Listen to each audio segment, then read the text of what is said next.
Einen wunderschönen guten Tag. Wir sind heute mal in einer anderen Umgebung. Wir sind nicht in der Werkstatt. Wir sind heute in Würzburg. Ich weiß, hier drin Hals, aber ich wollte euch noch ein bisschen auf die Folter spannen, bevor wir euch jetzt zeigen, was wir heute abfilmen dürfen. Wir sind bei Mein Automobil und dürfen heute ein ganz besonderes Auto abfilmen. Bevor ich euch das zeige, schaut mal, was da hinten in der Ecke steht. Das ist er? Nee, das ist er nicht, aber ich bin vorhin hier schon reingekommen und habe den S36 gesehen und dachte mir, oi, würde ich auch mitnehmen. Aber um dieses Kfz geht es heute nicht. Wir dürfen ein anderes Schmuckstück euch zeigen und das steht direkt hinter der Wand und ich würde sagen, jetzt schießen wir volles Rohr in den Carporn.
I don't get pressed, look at me. I've been on set since 17. I've been on set, unsettling. I'm going numb, amphetamine. I don't do drugs, I'm not a fiend. Push to the edge, no boundary. About 2 or 3 in these leather jeans. Look at me, flex. Tatted my flesh. Never end, dead. Now I'm up. Ein wunderschönes Auto, was wir euch heute vorstellen dürfen. Den C63 W204 in Feuer-Opalrot. Ich würde sagen, wir laufen erstmal eine Runde ums Auto rum, dass ihr wirklich mal so einen Einblick zum Auto bekommt. Von vorne wie hinten gefällt der C63. Das ist übrigens eine 507 Edition. Ich zeige euch nachher auch noch, was daran so besonders ist und was an dem Modell anders ist als zur normalen C-Klasse. Laufen wir erstmal komplett rum, dass ihr wirklich das Auto mal von vorne wie von hinten gesehen habt. Ich finde das Auto wunderschön und bin echt froh, euch das zeigen zu dürfen. Wir dürfen ihn übrigens nachher auch mal eine Runde fahren. Da freue ich mich besonders drauf, weil ich durfte diesen C63 noch gar nicht fahren. Bin ich noch nie in meinem Leben gefahren, also da freue ich mich besonders drauf. Vor allen Dingen freue ich mich auf den Klang.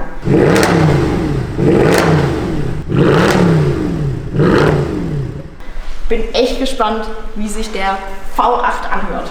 Dieses Modell ist Baujahr 2014, das heißt Modellpflege.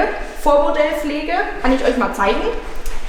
Könnt ihr gut erkennen an den Scheinwerfern. Die Vormodellpflege-Scheinwerfer sind etwas gerader und als die Modellpflege kam, seht ihr, die Scheinwerfer machen so einen leichten Knick. Ich finde, dadurch schaut der Scheinwerfer und die Front optisch böser, aggressiver aus. Gefällt mir besser. Was sich auch noch geändert hat, die Stoßstangen. Gerade hier, vielleicht können wir noch ein Bild von der Vormodellpflege vielleicht einblenden. Da hattet ihr hier auch noch die Nebelscheinwerfer und die Stoßstange sah halt optisch etwas anders aus.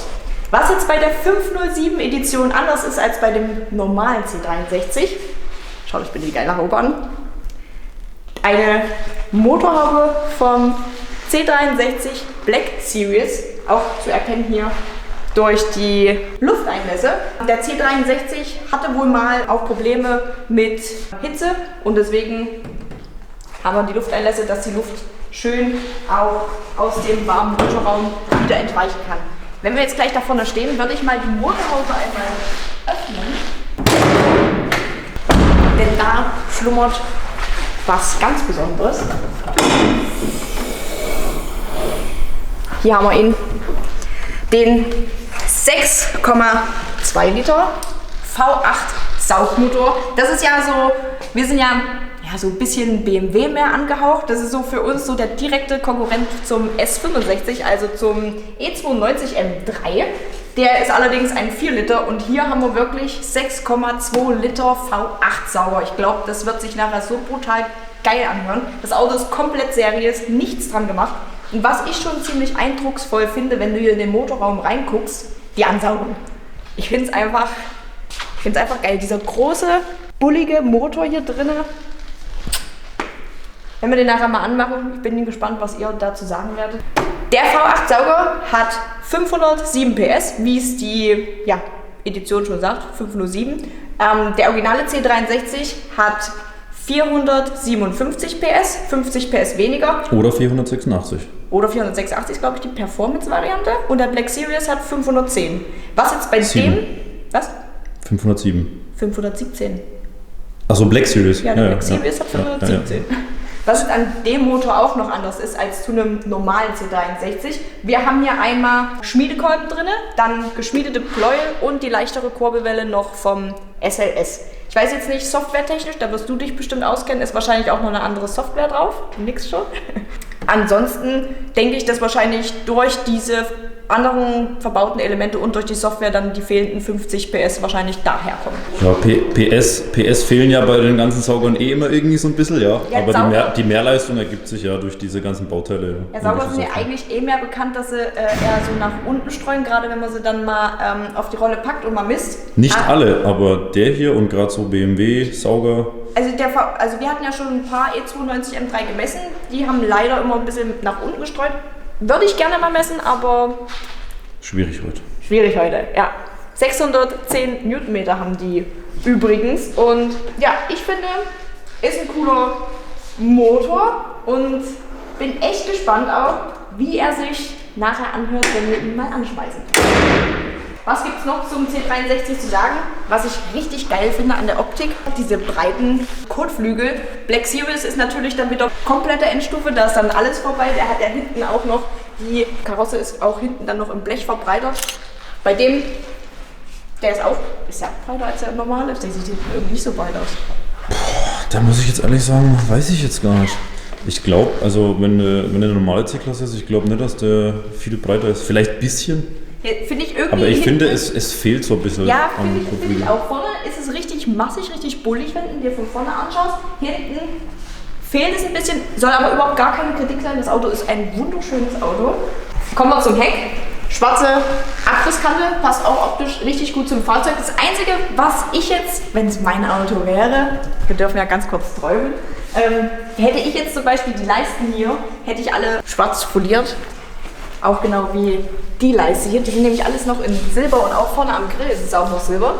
Dann haben wir einen wunderschönen Diffusor, 4-Rohr Abgasanlage und was der 507 auch noch hat, der hat ein Sperrdifferential, eine größere Bremsanlage und hier 19 Zoll Schmiederäder von AMG. Was jetzt aber mich überhaupt nicht stört, weil ich ja gerade gesagt habe, das würde ich schwarz folieren. Ich meine, diese silbernen Akzente bzw. die Aluminiumleisten, das Silber findest du ja wirklich am Auto überall wieder. Einmal hier an den Kotflügeln, dann als Außenring von der Felge oder wie schon gesagt halt auch im Grill. Deswegen finde ich es jetzt nicht so schlimm. Aber ja, man muss ihn eigentlich original lassen, dadurch, dass es halt gerade in Rot und 507 und Coupé ist schon echt krass. Ja.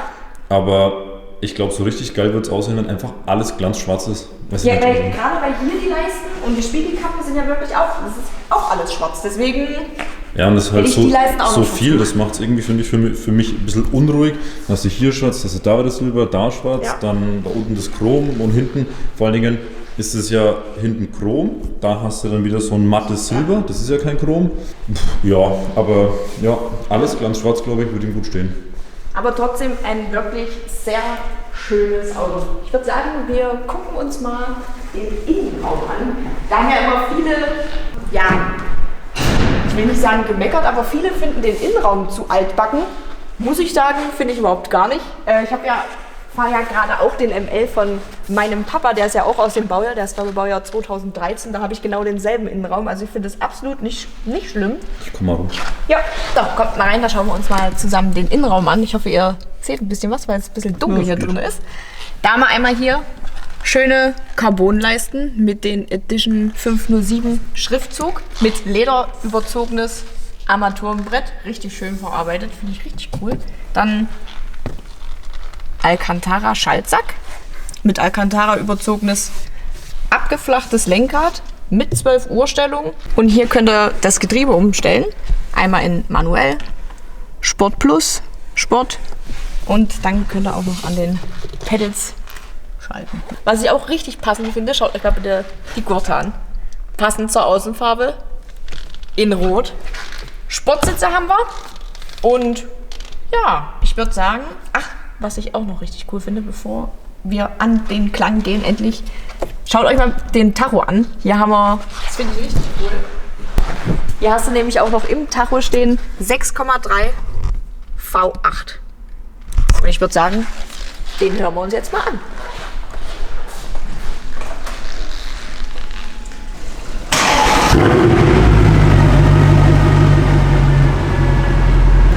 Auf jeden Fall jetzt erstmal, wir dürfen ihn ja fahren, deswegen würde ich sagen, wir fahren ihn jetzt erstmal auf der Straße warm und geben ihm dann mal, denn so im kalten Zustand macht man nicht. Ganz kurz mal. Aber nur so ganz kurz. So. Bitte, bitte.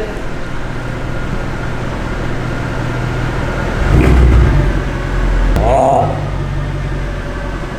Der will. Der will. Das ist so geil, da kriegst du gleich so ein richtiges Gänsehaut-Feeling. V8 sauber. Gleich schreit er richtig los. Wir sehen uns gleich auf der Straße wieder. Was wir auch gerade gesehen haben, hier haben wir den AMG-Knopf. Da könnt ihr draufdrücken und dann seht ihr die Öltemperaturanzeige, Wassertemperatur und könnt halt auch switchen. Hier seht ihr Leistung, Drehmoment, Gaspedalstellung, Reifen. Seht ihr auch einen Luftdruck? 3,6 Bar. Ziemlich viel. Es ist jetzt das allererste Mal, dass ich einen 6,3 bzw. 6,2 Liter V8 fahre. Ich habe schon ein bisschen Angst, weil wir die ganze Zeit halt so überlegen, beziehungsweise ich überlege, ich hätte ja echt gerne einen V8. Ist halt jetzt nur die Frage, E92 M3 mit dem 4 Liter V8 oder C63 mit dem 6,3 Liter.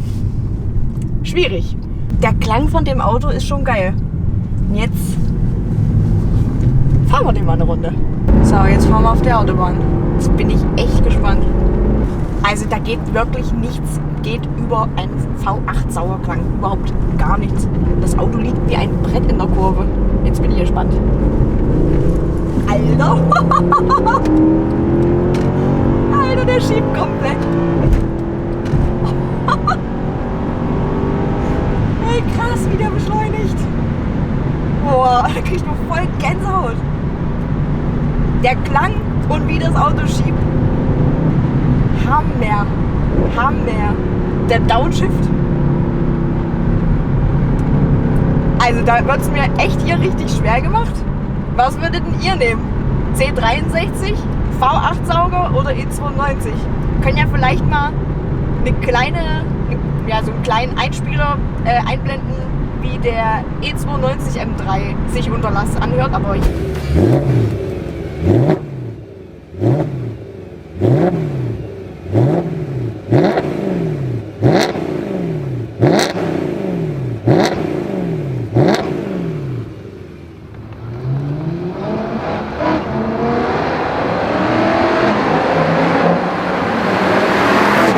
Aber hier der C63, das Ding schiebt.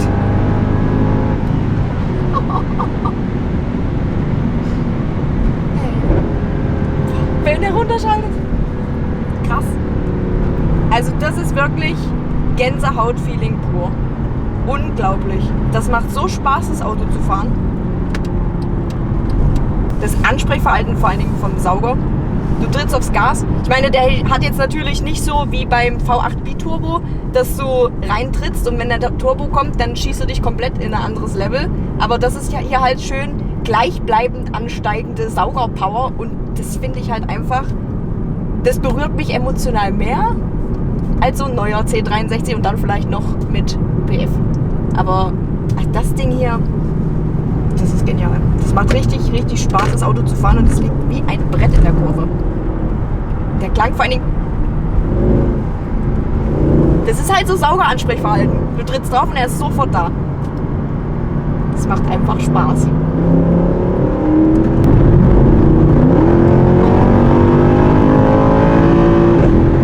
Oh, ich will den gar nicht wieder abgeben. Ich werde am liebsten irgendwie gleich mitnehmen. Das Auto hat's mir voll angetan. Es macht mega Spaß.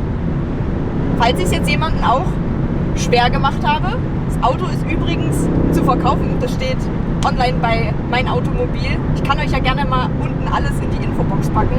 Also ich bin mega begeistert. Aber der C63 hier, der hat es mir angetan. Der hat es mir echt, der Downshift ist einfach geil. Ja, wir werden jetzt noch eine Runde fahren und ein bisschen Spaß haben. Ich hoffe, euch hat das Video gefallen. Lasst mir auf jeden Fall wieder einen Daumen nach oben da. Und dann würde ich sagen, sehen wir uns im nächsten Video. Macht's gut!